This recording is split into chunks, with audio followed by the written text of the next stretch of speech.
And welcome. Today, we're diving into the wonderful world of knitting, perfect for beginners. I'm going to guide you through a step-by-step method that simplifies everything, so you can knit confidently. First, gather your supplies: knitting needles and yarn. Choose needles appropriate for your yarn weight. You can usually find the recommended needle size on the yarn label. Next, let's learn the slip knot. It's the starting point for all your knitting projects. Make a loop with the yarn, cross the working yarn over the loop, and pull the working yarn through the loop. Tighten gently. Now, place the slip knot on your left hand needle. This is our first stitch. Cast on stitches. This creates the foundation row of your knitting.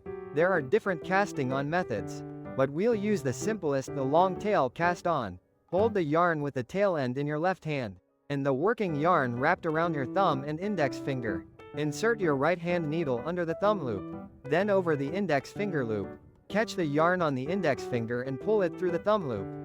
Then slip the thumb loop off the needle. Repeat this process until you have the desired number of stitches on your left hand needle. Practice makes perfect. Next, let's learn the knit stitch, the most fundamental stitch in knitting. Insert the right hand needle into the first stitch on the left hand. Needle from left to right. Wrap the working yarn around the right hand needle. Pull the yarn through the stitch, creating a new stitch on the right hand needle. Slip the old stitch off the left hand needle.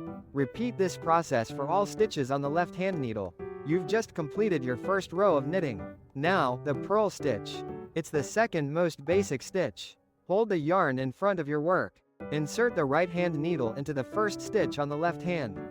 Needle from right to left. Wrap the working yarn around the right hand needle. Pull the yarn through the stitch, creating a new stitch on the right hand needle.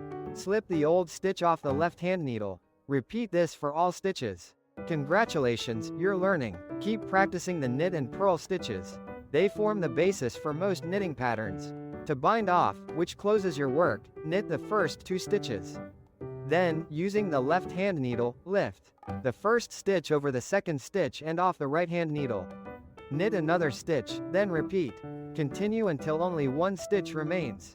Cut the yarn, leaving a tail, and pull the tail through the remaining stitch to secure. Weave in the ends. Use a yarn needle to weave the yarn tails into the back of your work, hiding them. This prevents unraveling. Now that you've mastered the basics, explore different patterns. Experiment with various yarn weights and needle sizes. And most importantly, have fun. Happy knitting!